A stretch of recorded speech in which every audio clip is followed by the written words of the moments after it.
허니 북타임입니다. 오늘 준비한 것은 카네기 지침서 인간관계 지도론입니다. 오늘도 여기에서 아주 일부분 읽어드리겠습니다.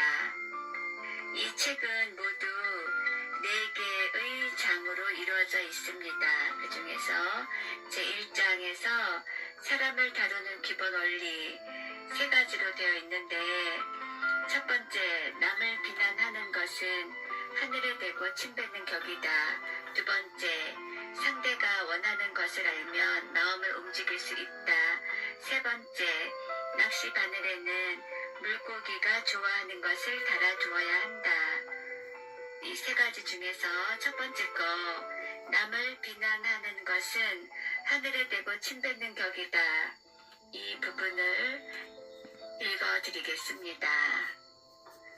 남을 비난하는 것은 하늘에 대고 침뱉는 격이다. 1931년 5월 7일 뉴욕시에서는 살인범 검거 작전이 숨가쁘게 진행되고 있었다.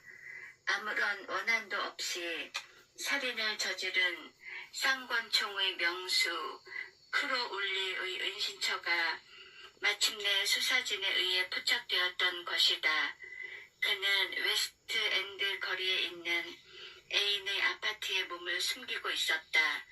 그를 체포하기 위해 150여 명이나 동원된 경찰들은 우선 아파트 맨 위층을 포위하고 지붕에 구멍을 뚫었다.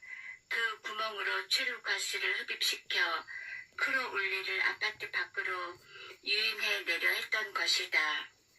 그와 동시에 아파트 주위 빌딩의 옥상에는 기관총이 장착되었고 그 총구는 크로울리를 향해 조준되어 있었다.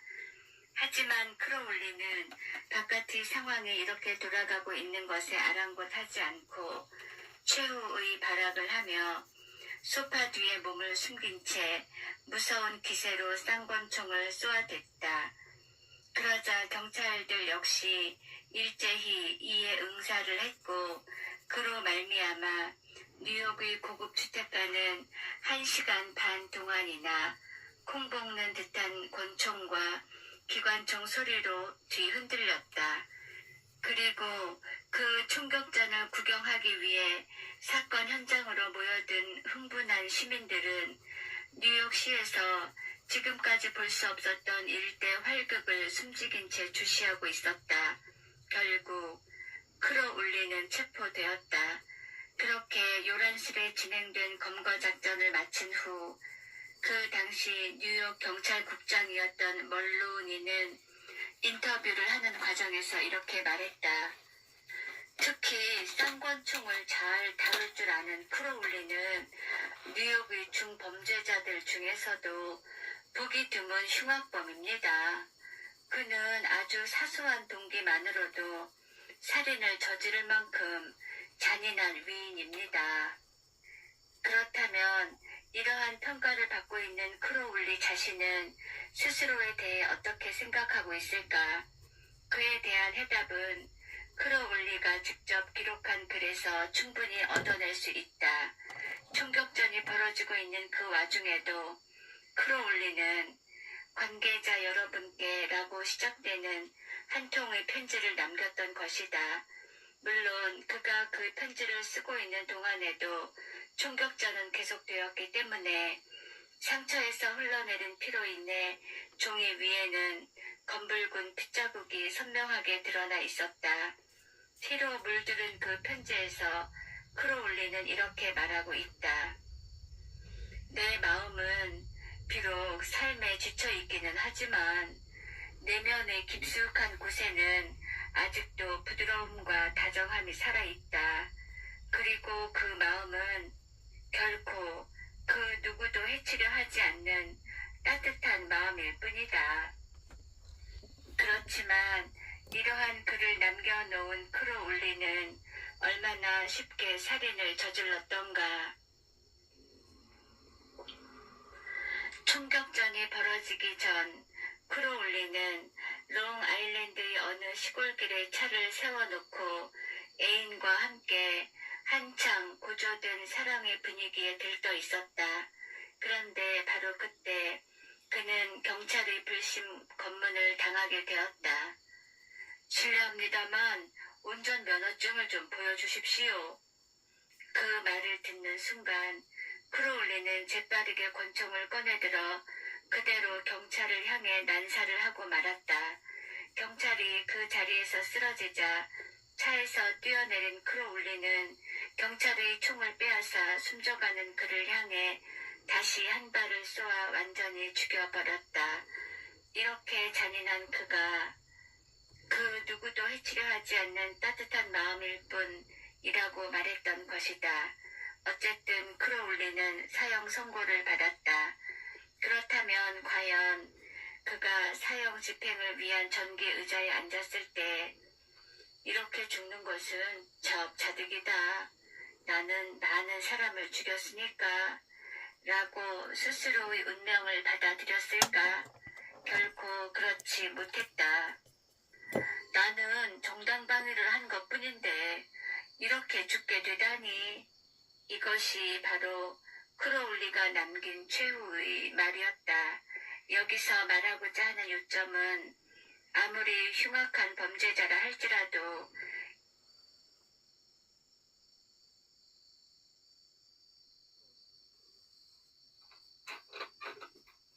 결코 자기 자신이 나쁘다고 생각지 않는다는 사실이다. 크로울리와 같은 생각을 지닌 범죄자는 매우 많이 존재한다.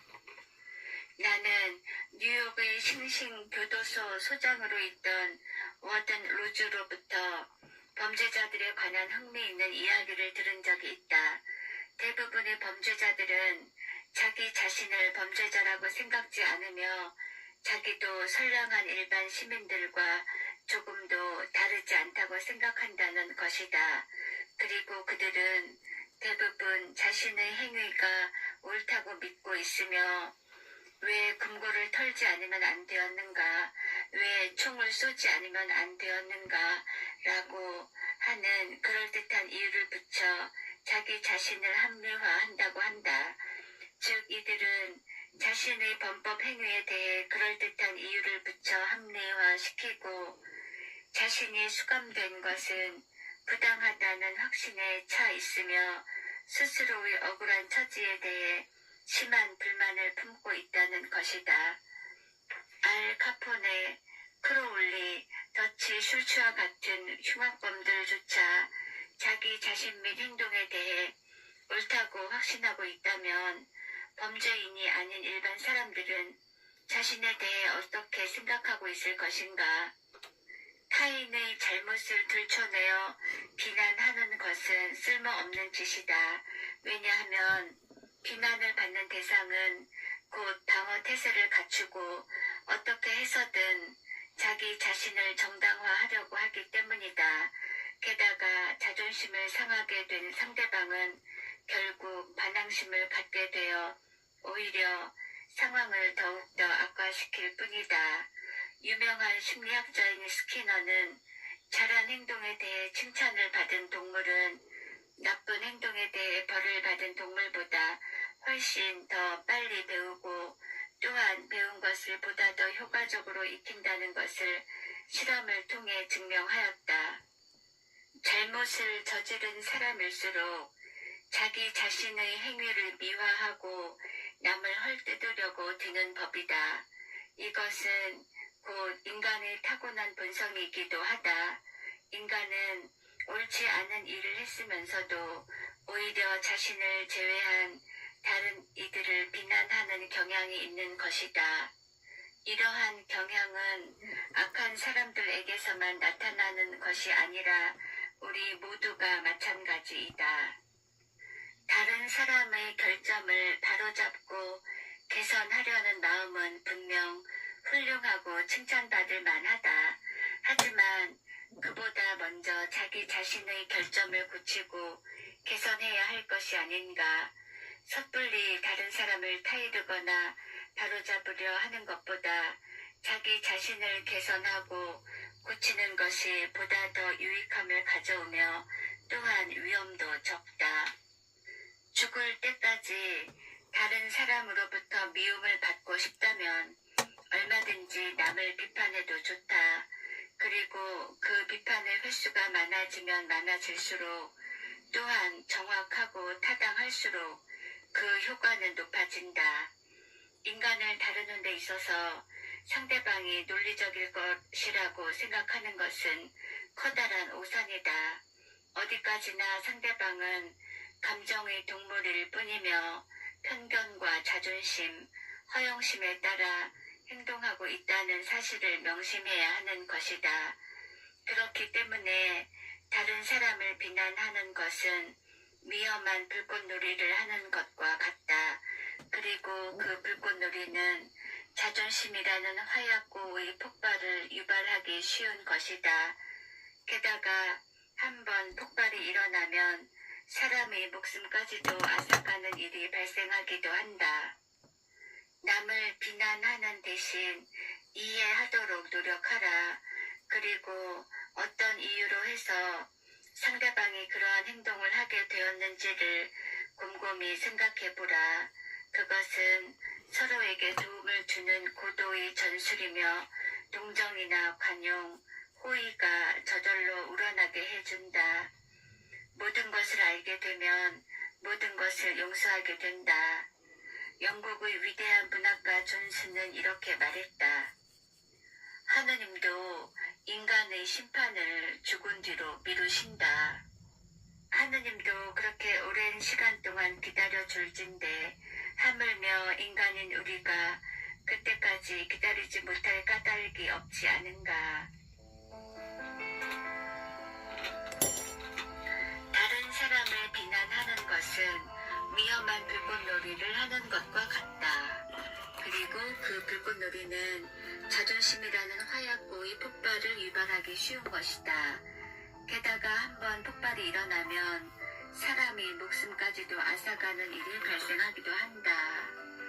아무리 흉악범이라 할지라도 자기 자신의 잘못을 뉘우치기보다는 합리화시키고 자신도 선량한 시민이라고 그렇게 생각한다고 하네요. 남을 비난하기 전에 제 자신부터 들어봐야겠다는 생각을 하게 됩니다.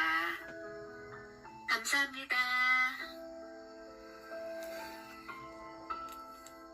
저도 감사합니다.